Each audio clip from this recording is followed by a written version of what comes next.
Let the words of my mouth, the meditation of our hearts, be always acceptable in your sight, O Lord, our strength and our Redeemer. Amen. Please be seated. The gospel reading we just heard is the same one we will hear again this coming Sunday. And the two miracle stories are reminders that God's healing at times can be confusing and even messy. I mean, think about it. A Syrophoenician approaches Jesus, demanding that he heal her daughter. As Matthew retells the same story, the woman's at a distance, and she shouts at Jesus. And then they have this curious exchange about feeding dogs, and the daughter's healed. I mean, think about it. What if, inspired by this gospel, some Sunday morning a stranger showed up in your church, middle of service, walks down the aisle, starts screaming at the celebrant, demanding that her daughter be healed? That's not the Episcopal way.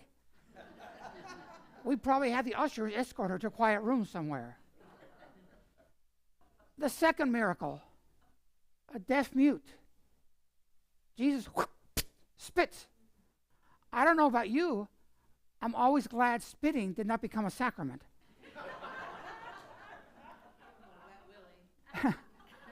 And yet, we are here because we know God heals, however it may be confusing or messy. One of the most important things we do here is we share testimony, personal witness of how we've experienced the healing power of God. And so with that in mind, I want to share with you two experiences I had of God's healing grace. I have several friends who've experienced physical healing. For me, the most significant healing I've experienced has been what might be called inner healing. So to each experience, a little bit of background to help you understand it. As a young child, I never doubted that my parents loved me. But there were some times it wasn't always so clear. You see, for the first 8 years of my life, my father was an active alcoholic. My brother, 3 years younger, he and I would sit upstairs and look out the window, waiting for our dad to come home. And the question we had was, is it good daddy or bad daddy? If we saw the car just zoom right into the driveway, it was good daddy. He would be kind, he would tell us stories, he'd do puppet shows with us. He was a wonderful dad. But if the car either didn't make it all the way down the driveway or wiggled and wobbled, we knew it was bad daddy. We didn't know what alcohol was, but we knew that our dad had two personalities. We were terrified of bad daddy.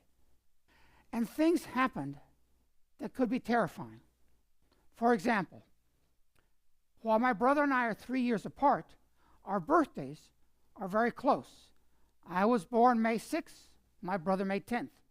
So we often had our birthday parties together. One year, when I was 7, my brother was 4, my father announced he was going to buy us camping equipment for our birthday. Tent, sleeping bags, backpacks, hiking shoes, the whole shebang. We were going to go to Sears, they call it Sears and Roebuck in those days, and we're going to check it all out. We thought that was great. On the way to Sears, we stopped at a restaurant. All I can think of is like a classic Sonics. They came to your car window to bring you your order, but it was nice food, not just fast food, and they served alcoholic drinks. So we pulled in there, and my dad ordered a large bowl of maraschino cherries for my brother and me, and 8 old fashions for himself. 8. We polished off the cherries. He polished off 8 Manhattans, or old fashions. When we got to Sears, clearly something had changed.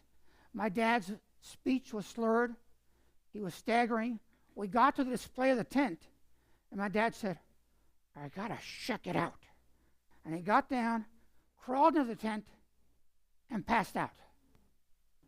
The sales clerk then started screaming at me and said, "Wake him up, get him out of here." And I'm 7, and I'm desperately trying to wake my daddy up, and he would not wake up.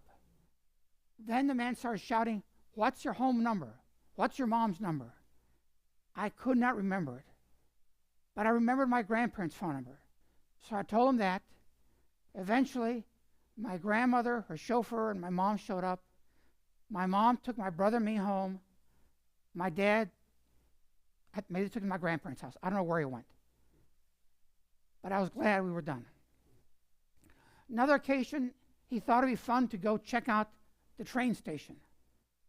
We got to a freight train, and my dad got in a conversation with one of the men who was working there, and he said, "Can my boys get up in the car with you?" "Sure." Put me up, put my brother up, and the engine started, and the train starts going out. And I'm thinking, I don't know where we're going. So the man who was in the car told my dad to run as fast as he could, and he said, "Catch them." And he threw first my brother and then threw me. We made it home. Probably the experience that stayed with me and left the deepest wound was one night when my father tried to pull the car into our driveway. It wasn't going quite straight, so he backed up. But he backed up across the street, through the wall, into our neighbor's front yard. And I remember the doorbell ringing and the neighbors demanding that my mother do something, get my dad out of there, get the car out of there, and they were going to speak to their lawyer tomorrow. I grew up in Mexico. We had a servant. She and my mom carried my dad in, plopped him down on the sofa in the living room. Then my mom went back and got the car. And then she came, and in the dark living room, she just sat next to my dad, bawling her eyes out. I think I was 5 at the time. I stood outside the living room and listened as my mom just cried and cried, and my dad just lay there. And I thought, I'm the oldest child. I have to fix this. So I came up with a solution. I thought, I know what I can do. I'll go to the kitchen, get the biggest kitchen knife I can find. I will kill Daddy. That will take away the man who causes Mommy pain. She will love me, and we'll all be happy. I didn't do that. November 20th, 1959, my dad had his first day of sobriety, went to an Alcoholics Anonymous meeting. For the rest of his life, he never had a drink. Obviously, life at home was different. My youngest sister was born 9 months later. But my dad and I still had a contentious relationship. We knew which buttons to push in each other. We accepted it. That was life. I went off to boarding school, went off to college, worked in the hotel industry for a while, went to seminary, came back, got married, got ordained. And when I was serving as a curate at a parish in Puebla, Colorado, I had a chance to go to something called School of Pastoral Care. It was a program started by Agnes Sanford, one of the pioneers of healing ministry in the Episcopal Church. It was a week-long conference. At the end of the conference, one of the speakers, a woman named Leanne Payne, led us through some healing prayer. We were all sitting there. She asked us to close our eyes and just relax. And to help us relax, she had us first think about our toes. Tighten your toes, tighten your toes, tighten. Now relax, relax. And then your calves, tighten your calves, and then relax. We went all the way up till we were tightening the muscles on the top of our head. All relaxed with our eyes closed. She said, now try to picture the most restful place you've ever been in your life. Growing up in Mexico, we often went to the resort of Acapulco. And there on an island called Roqueta, there were tropical fish all around. And we would take a little boat over there that had a glass bottom. And I remember just being enchanted, floating in the water, watching the fish underneath. Then Leanne said, now, picture Jesus. Well, it turns out that that boat would always take us over a statue of the Virgin Mary that was not too far below the surface. So I pictured that, and it wasn't hard in my imagination to see that as a picture of Jesus. And then she said, just talk to Jesus. Tell Jesus whatever is on your heart. And at that moment, I realized while my whole body was relaxed, one part of my body was not, my right hand. And I realized I was still holding that knife. And the statue of Jesus came to life, and he just held out his hand. And I knew I was given a chance to make a choice, to embrace healing. And I opened my hand and let it go. In that moment, and from then on, my relationship with my dad changed dramatically. I had no idea that I was still carrying that knife with me. But letting go in the presence of Jesus brought healing. A little background to the second experience I had. And this is an experience of healing I asked for and surprised by healing I didn't ask for. As a young child, I remember my mother, every now and then, I don't know why, she would say to me, I am so glad you're a little boy. Because your father was so adamant he wanted his first child to be a son. I didn't know what he would do if you were born a girl. Well, yeah, me too. Our family belonged to a place called the Reform Athletic Club. And they had swimming pools and tennis courts and soccer fields and playgrounds. And when we were little, my mother would take my brother and me into a changing room for preschoolers and little kids, for boys and girls, and Mommy always went to change the kids. Eventually, when I was in first grade, I went by myself to the boys' locker room. And as I was changing into my bathing suit, 3 older kids walked by and they said, who let that girl in here? And all of a sudden, my mom's comments about, I'm glad you weren't a girl, came back. And I thought, what if I was? And my dad made the doctor fix it all. Kids think funny thoughts. I didn't tell it to anybody. I just sort of filed it away. Growing up in school, there were bullies. The ones I remember the most is my mom had some friends. They'd been all friends before they got married. As they got married and had kids, they still got together. And the kids were sent off to play together. And these 4 boys had one game they loved to play, beat up on Billy. And whatever it was, I always ended up beat up on. And I would run across the garden, go to my mom and say, Mommy, they're beating up on me. And she would say, you're a big boy, you're bigger than they are, go to them, deal with it yourself. Well, I go back and they beat up on me more.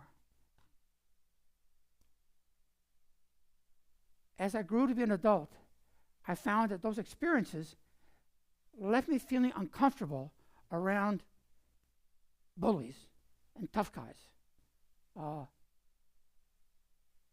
That began to have an effect on my pastoral ministry once I was ordained.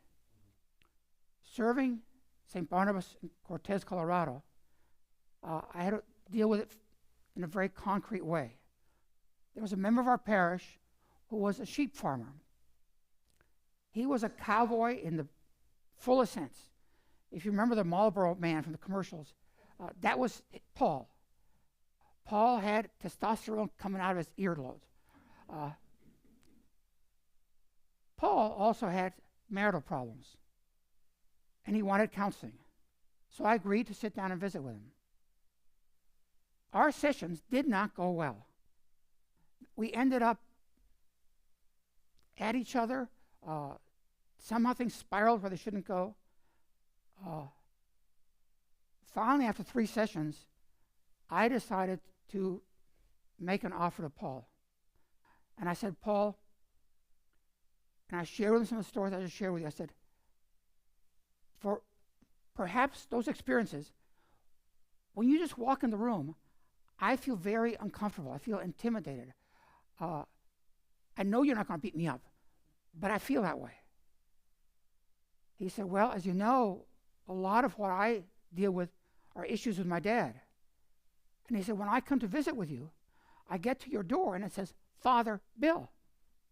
Before you say hello, I'm off to the races. So I suggested both of us had our own wounds. Maybe we could go together to a Benedictine abbey in Pecos, New Mexico, that was known for offering healing ministry. He agreed. We both went with our wives and spent a week at the abbey in Pecos, New Mexico. At the end of the week, they had a healing service much like we have at our convention. And after the general healing prayer for all of us, and there was a prayer for inner healing, they offered us a chance to sit one-on-one with a member of the community to be prayed for. Because his chair was free, I sat across from the prior, and I said, one of the things I've come to realize in my time here this week is that there were these boys who beat me up when I was little, and I've never dealt with it. I need to forgive them. He said, okay. So again, he sat across from me, asked me to close my eyes, relax, be still. He said, ask Jesus to help you picture that scene in the garden with those boys. After a while, I said, can you picture it? I said, I can. He said, what I want you to do now is name each boy by name. And if you're ready, from the heart, say, I forgive you. Mike, I forgive you. Tommy, I forgive you. Gary, I forgive you. When I came to the fourth one, something unexpected happened. As I'm picturing this scene, and I picture each boy basically hear my request that I forgive him. My mom and her friends sat over there. I picture my mom getting up, coming over to me, and embracing me. And all of a sudden, I felt an infusion of maternal love that I had longed for and yearned for, that my mother, for reasons of her own upbringing, could never give to me. And there was a profound healing in the forgiveness and that infusion of mother's love that healed me in my relationship with other men as well. God heals. God heals us physically. He heals those inner wounds. Thank you for allowing me to share those stories with you in Christ's holy name.